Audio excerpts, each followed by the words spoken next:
Saudara Komando Pusat Militer Amerika Serikat atau CENTCOM merilis rekaman serangan terhadap target-target militer Iran.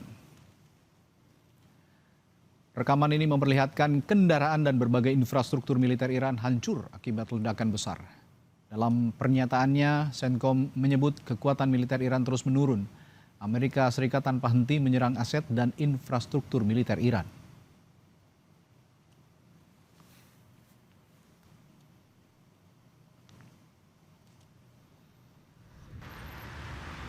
Di sisi lain, Iran tetap menolak gencatan senjata sebagai bagian dari kesepakatan yang ditawarkan Amerika Serikat. Alasannya, AS juga telah melanggar kesepakatan gencatan senjata sebelumnya, meski telah disetujui Iran. Iran ingin perang berhenti secara permanen dan kepastian keamanan di wilayah Teluk. Iran menegaskan tak akan membiarkan tenggat waktu yang diberikan Trump sebelum menyerang Iran besar-besaran jadi ancaman masyarakat Iran. ضرب الاجل نباید باعث بشه که ما در دفاع از کشورمون کمترین تردیدی به خودمون راه بدیم. این یک. دو، پرسیدید چرا آتش بس؟ نه. دلیلش بزرگان ما قبلا عرض کردن، ما هم به تبعیت از اونها عرض میکنیم که دلیلش تجربه است. آتش بس یعنی چی؟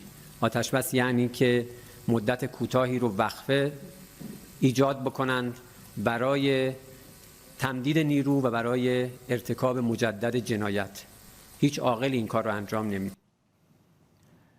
Saudara, kita bahas jelang batas waktu yang diberikan Trump sebelum menghancurkan Iran bersama pakar strategi Perhimpunan Purnawirawan Angkatan Udara sekaligus alumnus US Air War College, Marsma TNI Purnawirawan Agung Sasongko Jati. Selamat malam, Pak Agung. Dan juga melalui sambungan virtual ada peneliti senior Indo-Pacific Strategic Intelligence Fauzia Cempaka Timur. Selamat malam, Mbak Cempaka.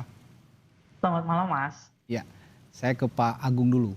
Pak Agung, sebelum saya tanya apakah benar terrealisasi, saya ingin bertanya dulu soal eskalasi serangan yang dilancarkan Amerika Serikat. Meskipun Donald Trump beberapa kali kan sudah mengatakan 2-3 hari atau mundur lagi 48 jam gitu. Tapi apakah menurut perspektif Pak Agung, eskalasi serangan itu sudah mulai tampak meningkat di Iran saat ini?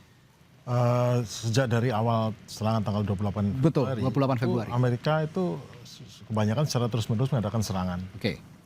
Bahkan serangan itu kadang-kadang berulang pada target yang sama, mungkin target yang sudah dihancurkan ya seperti ini. Namun sekarang mereka menambah dengan serangan kepada universitas, kepada apa, dengan semua dikasih label ini ada kaitan sama militer atau kaitan sama RGC, ada revolusi. Namun itu menunjukkan bahwa strateginya itu kalau menambah target, menambah itu pada saat sudah berjalan, itu adalah memang tidak punya rencana. Mereka hanya berusaha untuk menekan koersif, untuk menekan, memaksa untuk Iran dengan menimbulkan mungkin dipikir rasa sakit pada Iran, dihancurkan ini, dihancurkan itu, itu. Namun sepertinya juga ya saya lihat bahwa Iran ternyata memiliki titik sakitnya bukan di situ. Bukan di berapa banyak bangunan yang dihancurkan, atau berapa banyak orang yang dibunuh, atau berapa banyak sistem yang dirusak. Tetapi kelihatannya adalah memang bukan itu center of gravity-nya Iran. Intoleransi juga sangat tinggi begitu ya, Iran ini ya. Sekarang masalahnya kan juga Iran membalas dengan serangan yang terus konstan juga kepada target-target di Teluk dan target-target di Israel, yang mana target-target semua adalah terkait kepentingan Israel dan Amerika, yang juga menimbulkan pain atau kesakitan juga. Nah, kesakitannya mungkin bukan secara orang yang terbunuh berapa, tetapi juga dengan tidak berfungsinya fasilitas itu dan kemudian berefek pada gangguan ekonomi. Jadi sebetulnya Iran itu membalasnya dengan tekanan berupa tekanan ekonomi, baik dengan penghentian penutupan Hormuz pada Amerika dan sekutunya, serta memastikan bahwa semua bisnis yang dibangun di Israel dan khususnya di negara Teluk itu menjadi terhambat, terganggu atau tidak berjalan sama sekali. Jadi tekanannya lebih bersifat senjata untuk ekonomi, sedangkan Amerika senjata untuk penderitaan atau putusnya pengambilan keputusan, dan itu tidak terjadi. Gitu. Oke. Nah, dengan kondisi-kondisi seperti ini, Pak Agung, dengan apa yang dikatakan Trump, jika memang tidak dibuka Selat Hormuz, Iran akan dibumi hanguskan. Dengan pernyataan tersebut, mungkinkah Amerika Serikat akan membumi hanguskan Iran dengan pernyataan katanya Iran akan jadi Stone Age? Membumi hanguskan kan sudah spesifik, yaitu pada jembatan dan infrastruktur energi. Yang dimaksud infrastruktur energi itu bukan kilang minyak jelas, bukan penghilangan minyak, bukan untuk ekstraksi minyak, bukan untuk saluran minyak, karena itu bunuh diri bagi Amerika.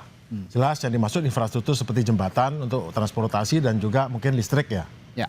Nah, cuman masalahnya adalah itu harus berhati-hati karena kalau sampai itu merusak ataupun menemui hal-hal yang menjadi titik kritis terkait dengan ekonomi, yaitu menimbulkan dampak balik seperti menghancurkan kilang minyak atau membuat kilang minyak tidak berfungsi, karena itu akan tiba-tiba akan menyetop sejumlah aliran minyak ke dunia berapa juta barel itu sudah langsung meningkatkan harga minyak dan itu akan menimbulkan efek bencana ekonomi bagi Amerika sendiri. Jadi Amerika betul-betul memilih target mana yang punya efek kepada ekonominya dia dan target mana yang tidak ada efek langsung.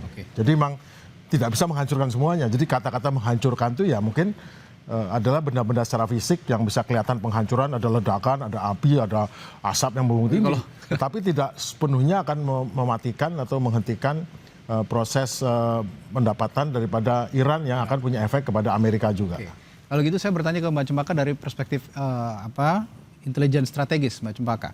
Seberapa kredibel sebenarnya ultimatum yang dilancarkan oleh Donald Trump ini? Mengingat ada inkonsistensi pernyataan Donald Trump beberapa waktu sebelumnya juga yang mengulur-ngulur waktu. Katanya ada tenggat waktu namun tidak terjadi. Nah sekarang muncul lagi tenggat waktu. Apakah ini sekali ini kredibel pernyataan Trump ini? Jadi terima kasih Mas. Jadi memang kalau kita lihat statement dari Trump ini, ketika kita melihat setiap statement yang dikeluarkannya semakin keras. Ya. Dengan tone yang juga semakin sangat menekan begitu ya. Dalam konteks ini, dalam konteks ancaman, tentu setiap ancaman tidak terwujud gitu ya, kredibilitas terus menurun Mas. Nah ini kita lihat bagaimana sebenarnya Trump memang mengulur waktu dalam salah satu statement yang dikeluarkan baru-baru ini kemarin gitu ya, waktu ditanya oleh salah satu wartawan di depan White House, ditanya apakah mungkin Trump memperpanjang lagi karena memang sudah ada diskusi terutama dari interlokutor seperti Pakistan, Mesir dan juga Turki untuk meminta extension kembali selama 45 hari. Nah ini Trump menjawab mungkin. Jadi dari memang Trump ini melihat bagaimana mungkinnya kredibilitas ini tentu menurun, tetapi memang mungkinnya juga extension ini bertambah. Namun kita harus lihat juga Mas, saya rasa terkait dengan bagaimana kredibilitas ancaman terkait dengan serangan militer yang merupakan saat ini masih melalui udara, itu memang dilakukan oleh Israel misalnya. Saat kemarin di pukul 3 pagi, 3 dini hari waktu Iran begitu ya, dilakukan serangan yang sifatnya masif ke bandara-bandara yang berada di Iran. Dan ini kita lihat bagaimana lebih dari 12 pesawat jet dari Iran ini melakukan serangan ke Mehrabad Airport. Nah ini cukup memberikan serangan, terlebih ketika kita melihat salah satu informasi bahwa salah satu pimpinan tertinggi IRGC juga gugur dalam serangan yang hari sebelumnya dilakukan ke Iran. Oke. Lalu bagaimana kemungkinan Iran juga nanti merespons misalnya dalam 24 jam pertama jika serangan benar-benar terjadi? Apakah Iran punya waktu cukup untuk mengaktifasikan seluruh pertahanannya? Kalau kita lihat memang ada sebuah data Mas yang menunjukkan bahwa sebenarnya dibandingkan sejak serangan di 28 Februari hingga saat ini, kredibilitas atau signifikansi serta presisi yang dimiliki Iran itu meningkat 9 kali lipat Mas. Meskipun di sisi lain mereka juga memiliki korban yang jumlahnya saat ini terhitung lebih dari 2.000 orang telah meninggal begitu ya. Nah, meninggal atau luka. Nah, ini sebenarnya dua hal yang tadi disampaikan juga oleh Pak Agung bahwa ada pain threshold atau batas luka atau batas yang dapat diterima oleh Iran ini sangat tinggi gitu. Meskipun tadi dalam sisi lain korban semakin banyak, korban ekonomi dengan infrastruktur juga semakin tinggi, namun di sisi lain presisi yang dilakukan Iran semakin lama itu juga semakin tinggi Mas. Jadi serangan yang dilakukan kita dengar kembali kemarin misalnya salah satu serangan yang dilakukan Iran di gelombang kemarin itu berhasil masuk ke sekitar kompleks Kementerian Pertahanannya Israel. Nah ini kita lihat bagaimana sangat presisi begitu ya. Jadi tidak hanya menyerang yang sifatnya infrastruktur tapi juga strategis Mas. Oke. Pak Agung, Donald Trump ini kan mengatakan tadi seperti yang disinggung Pak Agung akan menyerang atau menghancurkan jembatan lalu juga fasilitas energi Iran. Dalam konteks ini yang paling mungkin operasi militer serangan udarakah yang akan dilancarkan? Oh ya, tidak ada cara lain. Tidak ada cara lain. Amerika untuk melaksanakan serangan untuk masuk ke ini karena darat mungkin, tapi laut pun juga akan mengirimkan rudal jelajah Tomahawk ya, yang jumlahnya sudah sangat terbatas. Jadi gini, Sekarang ternyata Iran setelah 1,5 bulan, hampir 1 bulan 1 minggu, itu ternyata pertahanan udaranya sebetulnya masih ada. Namun karena mereka tahu bahwa mereka tidak bisa head to head langsung berhadapan, ya mereka hanya menggunakan pertahanan udaranya S-400 yang terkenal itu dengan cara gerilya. Dinyalakan kalau perlu untuk mendapatkan data awal masuk, kemudian dimatikan, data itu disalurkan kepada sensor-sensor inframerah yang terletak di sepanjang jalan, untuk kemudian sensor inframerah akan mengantarkan, memantau pesawat-pesawat itu sampai titik yang tertentu, bahkan ditembak. Yang terbang rendah akan terkena, yang terbang tinggi tentu tidak, karena memang inframerah itu terbatas ketinggiannya. Jadi nanti kira-kira pelaksanaannya adalah menggunakan pembom ketinggian tinggi, walaupun pesawat tempur yang bukan ngebom ya pasti tinggi, di atas 30.000 kaki, menggunakan stand off missile atau rudal jarak jauh, dan juga rudal jelajah jarak jauh seperti itu. Jadi tidak akan ada lagi yang berani terbang cukup rendah, karena risikonya nggak bisa. Karena kemarin pada saat jatuhnya pesawat F-15, ada dua teori ya. Pesawat F-15 itu jatuh karena ada rencana untuk mengambil uranium dekat Isfahan. Makanya kenapa ada 2 Hercules MC-130 yang stranded di sana, kemudian kecelakaan, sebetulnya tabrakan itu di bawah. Oh, tapi itu ada tabrakan ya Pak ya? Iya, kelihatan kan dari 2 pesawat ini kan nggak mungkin ada satu mau landing, satunya mungkin berbelok, ada koordinasi yang nggak jelas, itu kayaknya tabrakan. Pokoknya yang jelas mereka rusak. Tapi ada teori keduanya adalah dimulai dengan pesawat F-15 yang ketembak terus jadi. Dalam saat recovery F-15 itu mereka melakukan 150 pesawat, terdiri dari termasuk 64 pesawat tempur, kemudian sekitar 20 pesawat tanker, dan jadi operasi yang masih besar-besaran untuk melindungi, memaksa para prajurit-prajurit Iran ataupun para polisi Iran yang mengejar itu untuk ditahan supaya nggak mendekati. Kemudian ada dramanya ini. Jadi bayangkan 150 pesawat dan kehancuran yang terjadi bisa dihitung ya. F-15 $100 juta, 2 MC-130 itu satu masing-masing $150 juta itu, karena dia spesial pesawat C-30 tapi spesial 2, ditambah lagi berapa, kemudian ditambah satu pesawat A-10 Thunderbolt sekitar 30 juta ya. Kemudian ditambah lagi dengan 2 Pevok, itu mahal sekali. Kemudian ditambah lagi dengan satu F-16 yang tidak sampai jatuh tapi hilangkan. Kemudian ada 2 pesawat Little Bird helikopter, cukup mahal. Dan terakhir adalah drone Reaper yang harganya masing-masing 30 juta. Itu total semuanya itu adalah 9,1 miliar, 575 juta dolar. Untuk menyelamatkan satu kolonel yang sangat berharga. Jadi seperti dalam film, untuk menjaga harkat martabatnya bagi negara yang tidak bisa membiarkan ditangkap, mengorbankan senilai 9,1 triliun atau masih jumlah juta dolar. Jadi, dan untuk menutup itu sampai pidato Presiden Trump sendiri cerita, wah ini kehebatan gini. Tapi dari situ juga kelihatan kebocor kan, berapa yang digunakan, berapa yang dikerahkan. Jadi total biaya mungkin termasuk biaya terbang segala macam. Mungkin juga ada yang tewas kan, kelihatan tuh ada yang pesawat helikopter ditembak jatuh, orang loncat, tapi kan nggak disebutkan. Itu mungkin totalnya bisa mendekati hampir 600-700 juta dolar sampai 10 triliun. Itu jadi sebetulnya mungkin ucapan keras Trump itu nutupi jangan sampai orang terlalu konsentrasi lari ke membahas soal katastrofik sukses satu kolonel, tapi kata berencana untuk sekian triliun, 10 triliun lebih itu. Ini saya teringat satu film Behind Enemy Lines yang di mana pilot Amerika Serikat waktu itu jatuh di Yugoslavia ya kalau nggak salah. Ini juga drama yang dijelaskan oleh Pak Agung tadi sangat menarik, dan akan juga nanti tindak lanjut bagaimana Iran juga bertahan dari serangan-serangan Amerika Serikat. Tapi saya ingin ke Mbak Cempaka juga soal Iran yang dikenal ahli dalam asymmetric warfare, Mbak Cempaka. Nah, kira-kira apa saja kelebihan terbesar Iran? Mulai dari geografi, rudal balistik, drone Shahed atau cyber warfare. Tapi akan saya tanyakan setelah jeda. Sesaat lagi di Sapa Indonesia Malam, tetaplah bersama kami. Ya, tadi sebelum jeda saya bertanya ke Mbak Cempaka soal Iran yang dikenal ahli dalam asymmetric warfare. Kira-kira Mbak Cempaka, dari analisis Anda, apa saja kelebihan terbesar Iran? Dari mulai geografi, rudal balistik, drone Shahed, cyber warfare, yang bisa kira-kira menyulitkan Amerika Serikat atau juga Israel meski kalah secara konvensional?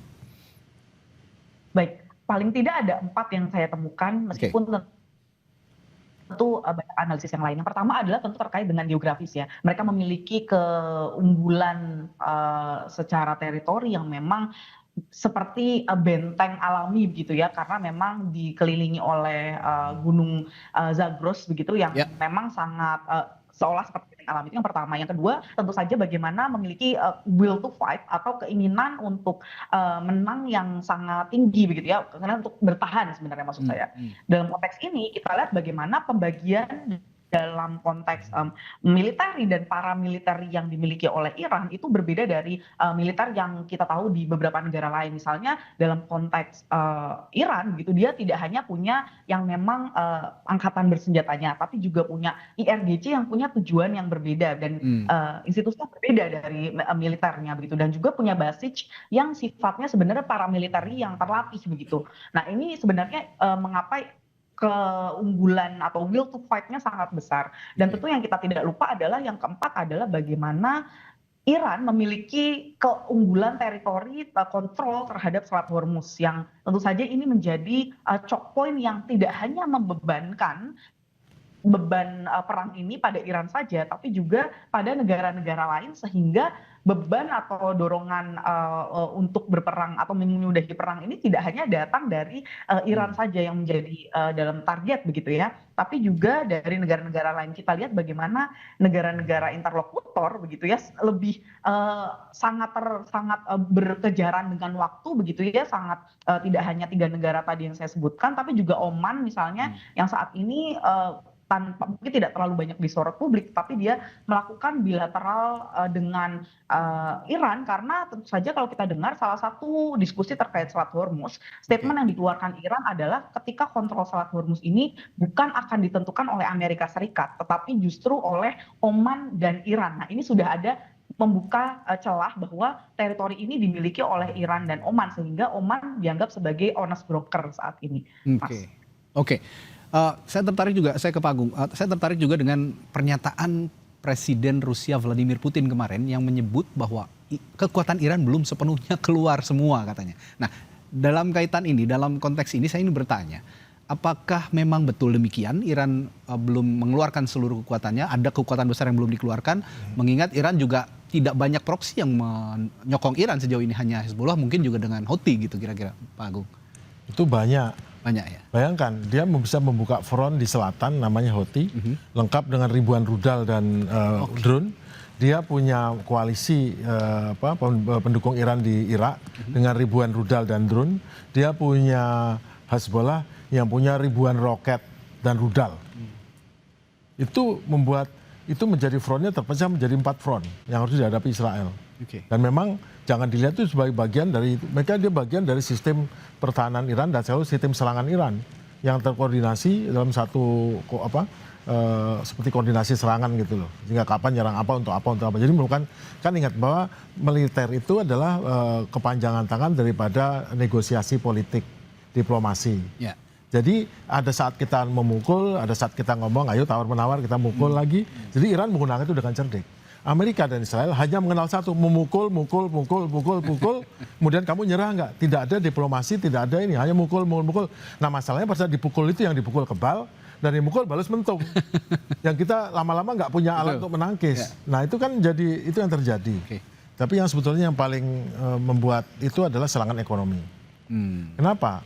Kalau sampai Amerika salah, makanya Amerika marah betul sama Israel saat menyerang kilang minyak itu. Kenapa? Begitu ada satu tetes saja minyak atau satu barel minyak berkurang dari keluar dari teluk, baik itu diproduksi oleh Iran atau diproduksi apapun, 1 juta barel atau berapa juta, itu udah langsung akan menaikkan harga minyak. Begitu harga minyak naik di atas $100, $150, $130, yang terjadi adalah inflasi kan.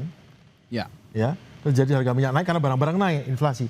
Begitu inflasi naik, maka para pembeli surat utang Amerika akan menjual surat utang itu karena risiko.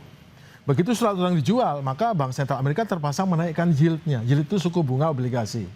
Begitu suku bunga obligasi, maka semua kredit-kredit di Amerika, kredit rumah, kredit mobil, apapun, itu juga naik. Begitu kredit naik, maka tingkat kemiskinan Amerika meningkat, banyak orang nggak sanggup bayar kredit. Maka yang ditakutkan lagi efek kedua yaitu serangan politik. Mereka akan beramai-ramai meninggalkan Partai Republik dan mereka akan memilih partai yang Demokrat yang akan memastikan akan mengimpeach Trump. Tapi bukan itu sudah terjadi Pak, karena gelombang besar-besaran juga kemarin sudah terjadi sebenarnya di Amerika. Itu kan demo. Dia nggak peduli. Trump tuh nggak peduli sama demo berapapun, selama demo itu nggak punya efek pada pemilihnya.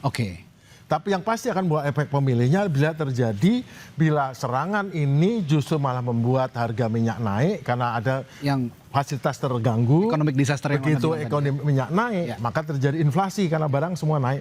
Begitu inflasi terjadi, maka orang jual surat utangnya Amerika, 34 triliun sekarang.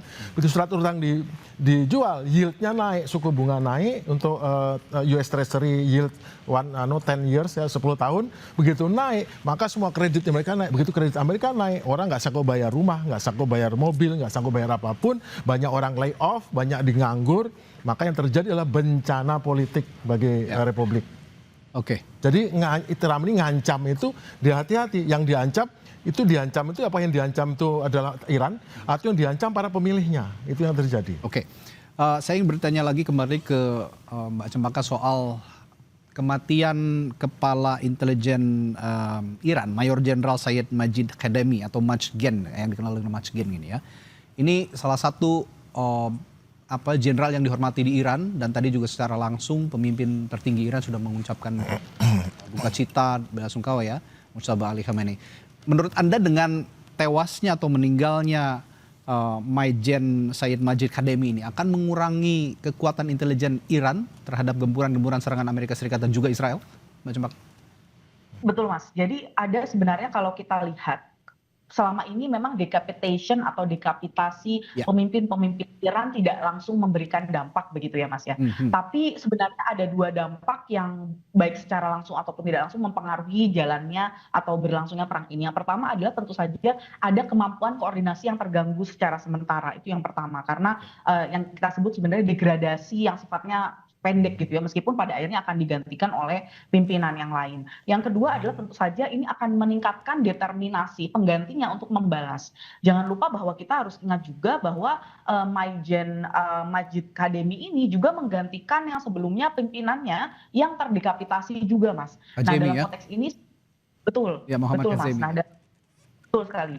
Nah ini ketika menghadapi serangan ini, salah satu yang sebenarnya statement yang dikeluarkan oleh envoy atau perwakilan Pakistan sebenarnya yang sebagai salah satu interlokutor dengan menerima berita ini bahwa Majid Khademi ini tewas atau gugur begitu ya. Nah ini Pakistan ini langsung mendatangi ke tim atau ke perwakilan Amerika Serikat begitu, karena untuk meminta bahwa penghentian serangan kepada target-target yang sifatnya di kepemimpinan kritis begitu, karena tentu saja tadi kita lihat kalau misalnya negosiasi ini masih berjalan dan di titik-titik strategis ataupun kritis ini sudah hampir atau bahkan kita tahu bahwa meskipun Iran menolak adanya ceasefire tapi dia menyetujui adanya penghentian perang, dan dia pun memberikan beberapa kali counter proposal. Dari yang sebelumnya counter proposalnya 5 sekarang sudah mendekati ke 10, dan yang sebelumnya tidak ada diskusi sama sekali hanya melewati interlokutor yaitu Pakistan,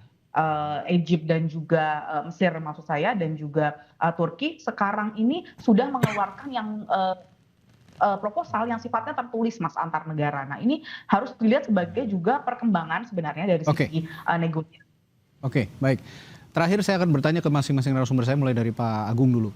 Pak, kalau dengan kondisi seperti ini, mungkinkah diplomasi jadi jalan keluar dan bisa mengakhiri semua ini, dan ataukah ini tidak bisa terhindari dan serangan besar benar-benar terjadi di Iran oleh Amerika? Mengatakan tidak menerima usulan dari pihak yang lain, atau mengatakan menerima, atau mengatakan yang lainnya, itu bagian dari diplomasi.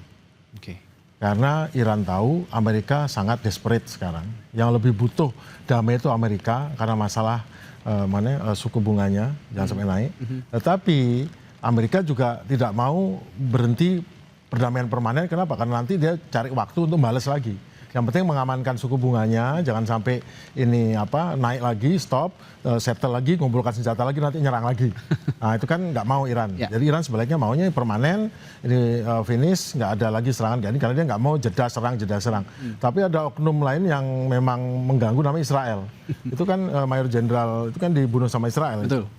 Jadi justru katanya beliau tuh orangnya agak lebih rileks ya, lebih mau perdamaian malah dibunuh. Jadi makin orang yang minta damai seperti orang yang tidak kekerasan malah dibunuh sama sama Israel, karena apapun yang menuju ke arah konflik terselesaikan, damai, itu malah justru mengganggu bagi Israel. Oke. Jadi yang akan mensabotase perdamaian ini apapun itu adalah Israel. Oke. Saya ke Mbak Cempaka, betul Israel ini menjadi penghalang sebenarnya langkah diplomasi antara Amerika Serikat dan Iran?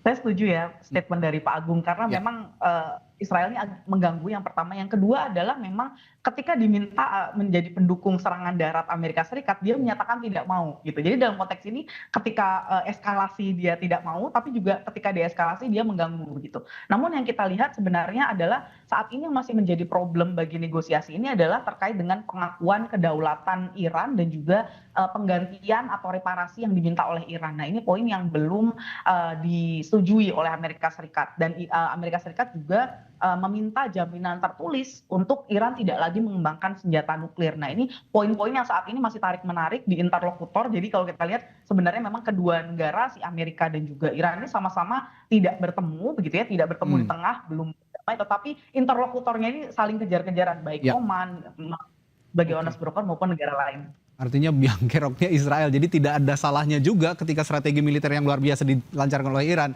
memiliki proksi di Lebanon Selatan oleh Houthi, menggempur terus Israel. Ini karena jadi salah satu alasannya begitu. Kira-kira mengapa langkah diplomasi hingga detik ini seperti buntu antara Amerika Serikat dan Iran. Padahal mereka punya sama-sama kepentingan menghindari economic disaster, terlebih kepentingan global juga. Baik, terima kasih analisis yang sangat menarik dari Pak Agung dan juga Mbak Cempaka. Kita jumpa lain waktu Pak Agung, Mbak Cempaka. Selamat malam, sampai jumpa.